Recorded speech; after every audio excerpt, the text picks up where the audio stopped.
जय गुरु। An autobiography of a योगी में अब आप सुनेंगे प्रकरण 23, विश्वविद्यालय से उपाधि की प्राप्ति। तुम दर्शन शास्त्र के अध्ययन कार्य की उपेक्षा कर रहे हो। इसमें संदेह नहीं कि तुम परीक्षा में पास होने के लिए परिश्रम विहीन अंतः प्रेरणा पर निर्भर कर रहे हो, परंतु यदि तुम एक विद्यार्थी की तरह मेहनत से पढ़ाई नहीं करोगे तो मैं तुम्हें इस परीक्षा में पास नहीं होने दूंगा। श्री रामपुर कॉलेज के प्रोफेसर डीसी घोषाल मुझसे सख्ती के साथ बोल रहे थे।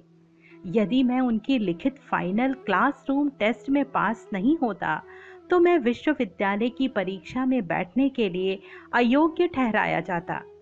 ये नियम कोलकाता विश्वविद्यालय के बनाए हुए हैं और श्री रामपुर कॉलेज उसकी एक संबद्ध शाखा है। भारतीय विश्वविद्यालयों में बीए की परीक्षा में एक विषय में भी अनुत्तीर्ण होने वाले विद्यार्थी को अगले वर्ष फिर से सब विषयों की परीक्षा देनी पड़ती है। श्री रामपुर कॉलेज के मेरे प्राध्यापक साधारणतया मेरे साथ अच्छा ही बर्ताव करते थे, यद्यपि उसमें कुछ विनोद की झलक अवश्य होती थी। मुकुंद, धर्म में कुछ ज्यादा ही बह गया है। इस प्रकार मेरा आकलन कर वे मुझे कक्षा में प्रश्नों के उत्तर देने की मुसीबत से कुशलतापूर्वक बचाते थे।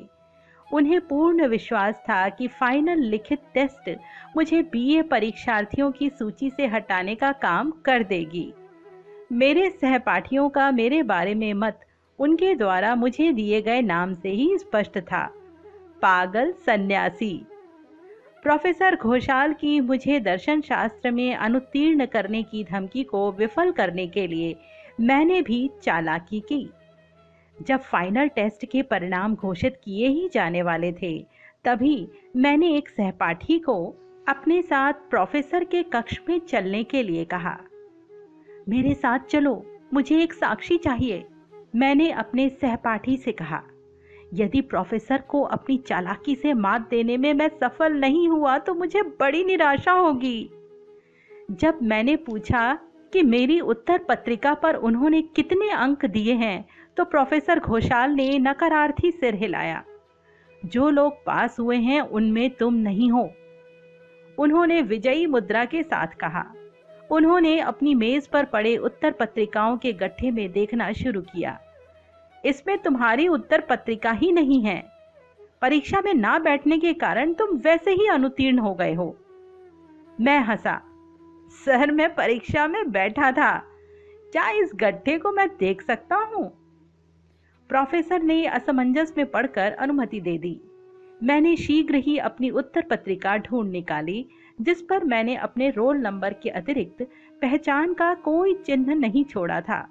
मेरे नाम की लाल झंडी ना दिखने के कारण पाठ्य पुस्तकों के उद्धरणों से अलंकृत ना होने पर भी प्रोफेसर ने मेरे उत्तरों को अच्छे अंक दिए थे। मेरी चालाकी ध्यान में आते ही वे गरज उठे, केवल तुम्हारी किस्मत बलवान है। फिर उन्होंने आशा के साथ कहा, तुम बीए की परीक्षा में अवश्य फेल हो जाओगे। मेरे अन्य विषयों की टेस्ट परीक्षाओं के लिए मैंने कुछ मार्गदर्शन प्राप्त कर लिया था, विशेषकर मेरे प्रिय मित्र एवं चचेरे भाई प्रभास चंद्र घोष से, जो मेरे शारदा चाचा के बेटे हैं।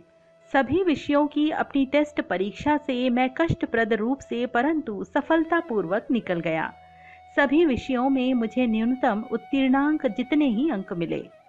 कॉलेज की 4 वर्षों की पढ़ाई के बाद अब मैं बीए की परीक्षा में बैठने के योग्य हो गया था, परंतु इस अवसर से कोई लाभ उठा पाने की आशा नहीं के बराबर थी। कोलकाता विश्वविद्यालय की कड़ी बीए की डिग्री परीक्षा की तुलना में श्री रामपुर कॉलेज की टेस्ट परीक्षा तो बच्चों का खेल मात्र थी। लगभग प्रतिदिन श्री युक्तेश्वर जी के पास जाने के कारण कॉलेज जाने का मुझे समय ही नहीं मिलता था। अनुपस्थिति की अपेक्षा कक्षा में मेरी उपस्थिति ही छात्रों के विस्मय का कारण बनती। लगभग प्रतिदिन मैं जिस दिनचर्या का अवलंबन करता, उसकी शुरुआत सुबह 9:30 बजे मेरे साइकिल पर निकल पड़ने से होती।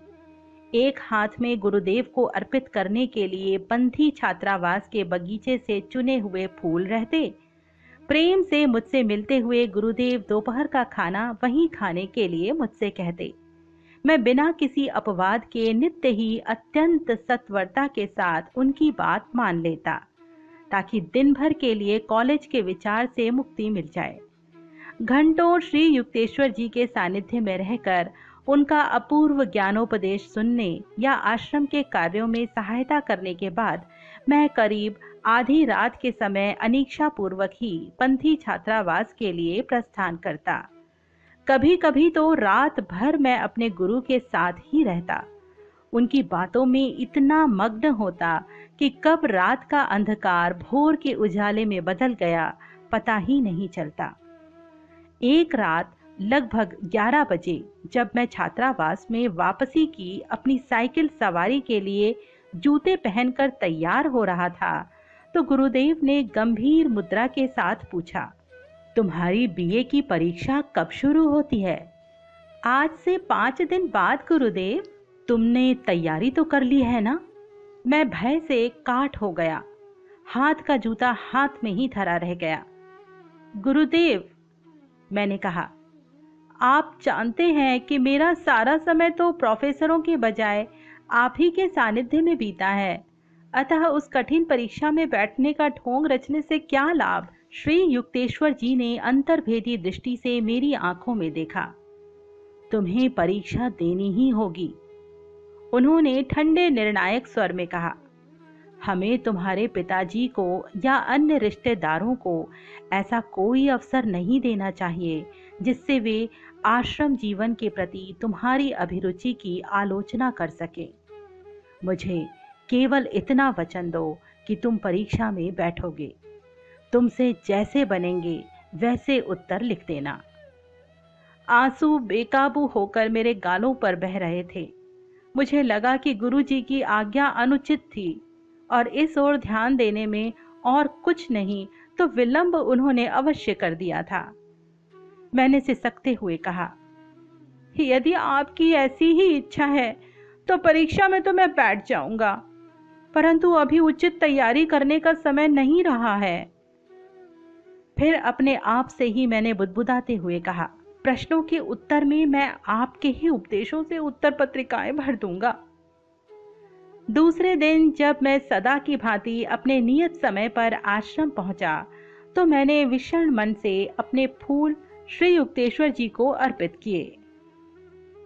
मेरे खिन्न चेहरे को देखकर वे हंसने लगे।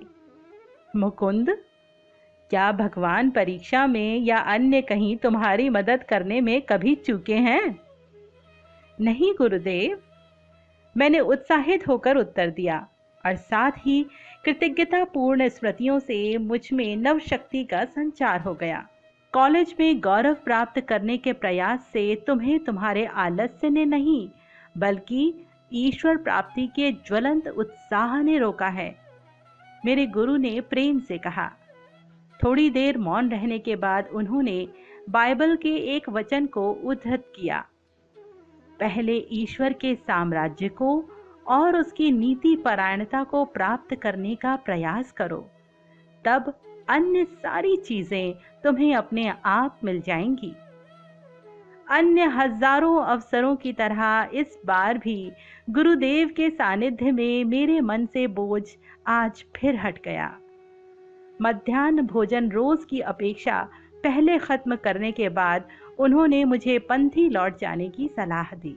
तुम्हारा मित्र रमेश चंद्र दत्त क्या अब भी तुम्हारे छात्रावास में रहता है? जी गुरुदेव। उससे मिलो, प्रभु उसे तुम्हारी परीक्षा की तैयारी में सहायता करने की प्रेरणा देंगे। ठीक है गुरुदेव, परंतु रमेश इस समय अत्यंत व्यस्त है। उसने ऑनर्स ले रखा है और अन्य छात्रों की अपेक्षा उसका पाठ्यक्रम अधिक है।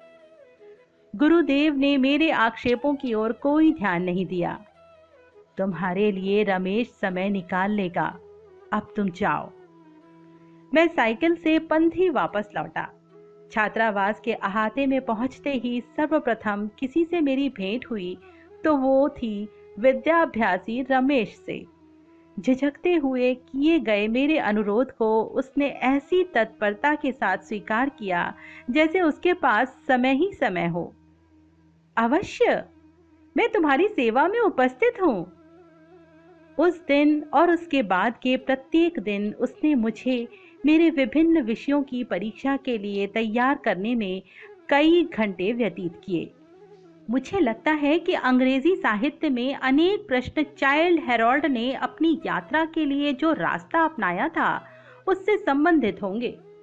हमें तुरंत एक एटलस लानी चाहिए, उसने मुझे बताया।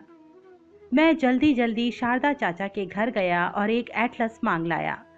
रमेश ने यूरोप के नक्शे में उन सभी स्थानों पर चिन्ह लगा दिए जहां बायरन का वो रोमांचक यात्री गया था।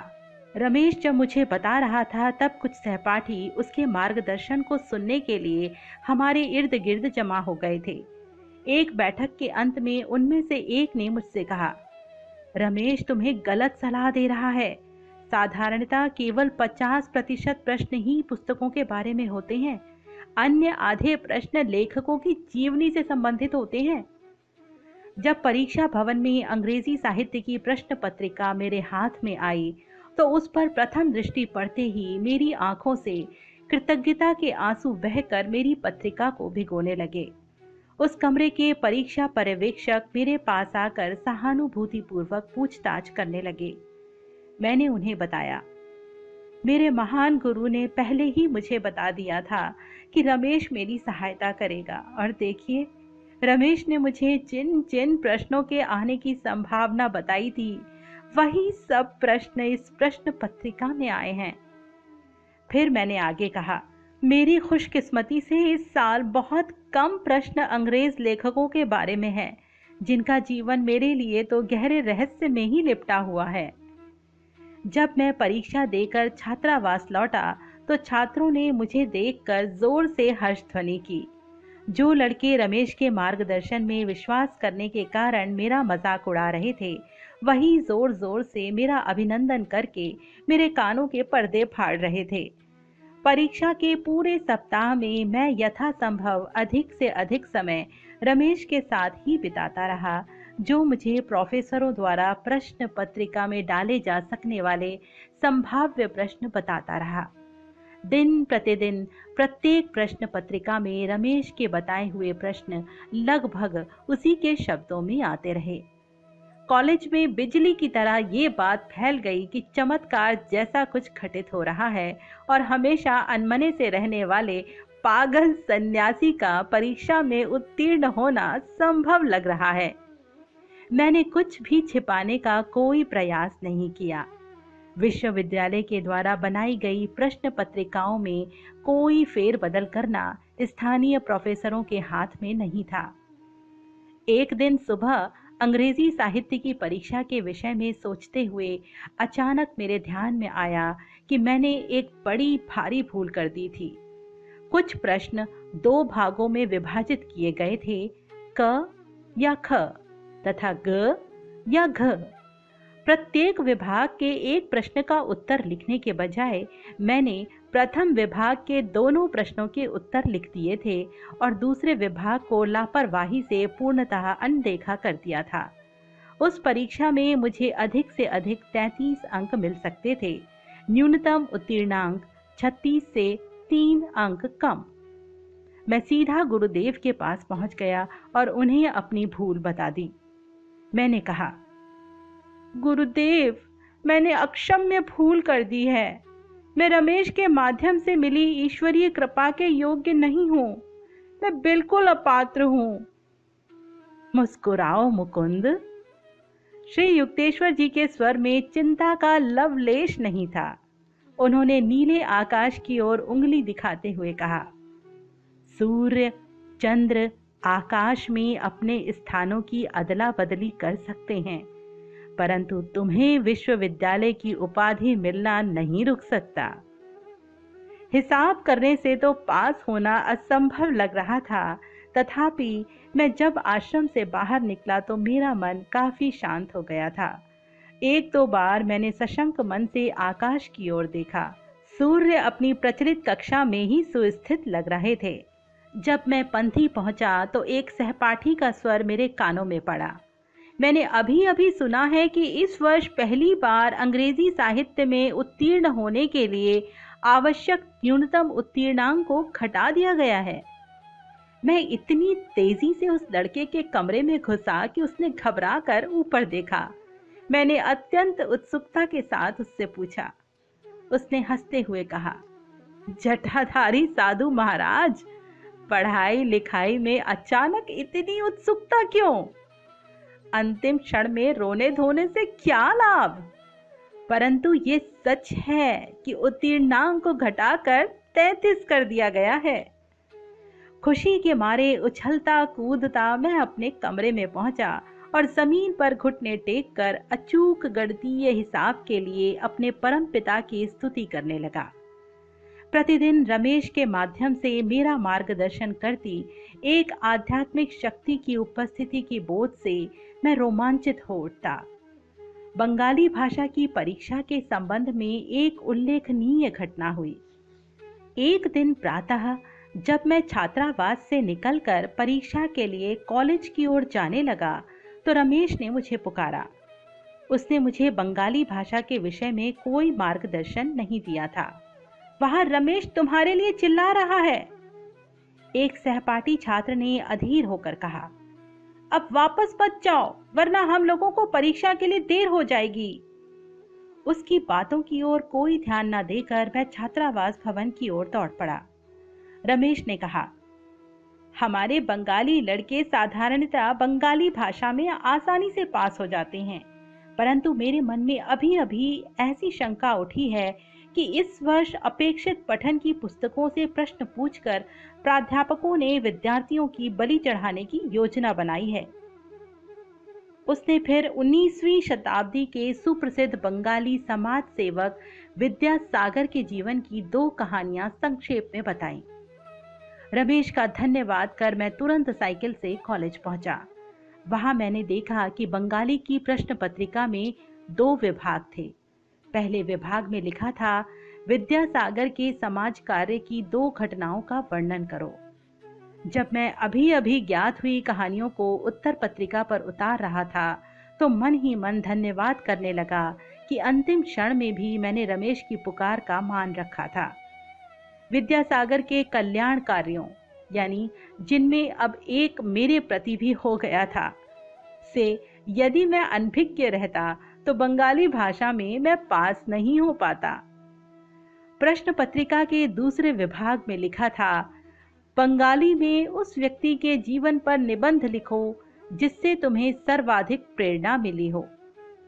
भद्र पाठक, निबंध के लिए मैंने किसे चुना इसके बारे में आपको बताने की कोई आवश्यकता नहीं। जब मैं पृष्ठ पर पृष्ठ अपने गुरु की प्रशंसा से भरता जा रहा था तो अपने आप से बुदबुदा कर की हुई उस भविष्यवाणी को सच होते देख मेरे होठों पर मुस्कान आ गई।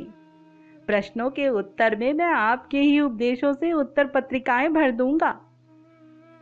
दर्शन शास्त्र के मेरे पाठ्यक्रम के विषय में रमेश से कुछ पूछने की इच्छा मेरे मन में नहीं आई थी। श्री युक्तेश्वर जी के मार्गदर्शन में मिले दीर्घ प्रशिक्षण पर मुझे इतना भरोसा था कि पाठ्य पुस्तकों के विवरणों को मैंने कोई महत्व नहीं दिया। सब विषयों में मुझे सबसे अधिक अंक दर्शन शास्त्र में ही मिले। अन्य विषयों में मुझे केवल पास होने के लिए आवश्यक अंक ही मिले। यहाँ बताते हुए मुझे अत्यंत हर्ष होता है कि मेरे निस्वार्थी मित्र रमेश को उसकी अपनी ऑनर्स की डिग्री उच्च अंकों के साथ मिली। मेरे स्नातक होने पर पिताजी की खुशी का ठिकाना ना रहा। उन्होंने स्वीकार किया, मुकुंद, तुम अपने गुरु के साथ इतना अधिक समय व्यतीत करते थे कि मुझे तुम्हारे उत्तीर्ण होने की कोई आशा नहीं थी। गुरुदेव ने मेरे पिताजी की अव्यक्त आलोचना को ठीक ही टाल लिया था। वर्षों से मेरे मन में संदेह बना हुआ था कि मैं अपने नाम के बाद बीए के अक्षर जुड़े कभी देख भी पाऊंगा। इस उपाधि का उल्लेख करते समय हमेशा ही मेरे मन में ये विचार आए बिना नहीं रहता कि मुझे ये ईश्वर की ओर से उपहार स्वरूप मिली है, जिसके पीछे कोई गूढ़ कारण है। कभी कभी मैं कॉलेज के पढ़े लोगों को ऐसा कहते सुनता हूँ कि उन्हें अपने रट रट कर प्राप्त किए ज्ञान का बहुत अल्प अंश ही उपाधि मिलने के बाद याद रह पाता है। उनकी इस स्वीकारोक्ति से मुझे अपनी निसंदिग्ध शैक्षणिक अपूर्णता के विषय में थोड़ी सी सांत्वना मिल जाती है। सन 1914 के जिस दिन मुझे कोलकाता विश्वविद्यालय की उपाधि मिली, उस दिन अपने गुरु के चरणों में सिर नवाकर मैंने उनके जीवन से अपने जीवन में प्रवाहित होने वाली सभी कृपाओं के लिए उनके प्रति कृतज्ञता व्यक्त की। उठो मुकुंद, उन्होंने अत्यंत प्रेम के साथ कहा। बात केवल इतनी है कि प्रभु को सूर्य चंद्र के स्थानों की अदला बदली करने के बजाय तुम्हें स्नातक बना देना ज्यादा आसान लगा। प्रकरण 23 यहीं पर संपन्न होता है। एन ऑटोबायोग्राफी ऑफ अ योगी के सभी प्रकरण बिना किसी बाधा सुनने के लिए आप इस चैनल को सब्सक्राइब भी कर सकते हैं। सुनते रहिए मेरे यानी संगीता के साथ श्री परमहंस योगानंद जी की लिखी एन ऑटोबायोग्राफी ऑफ अ योगी। जय गुरु।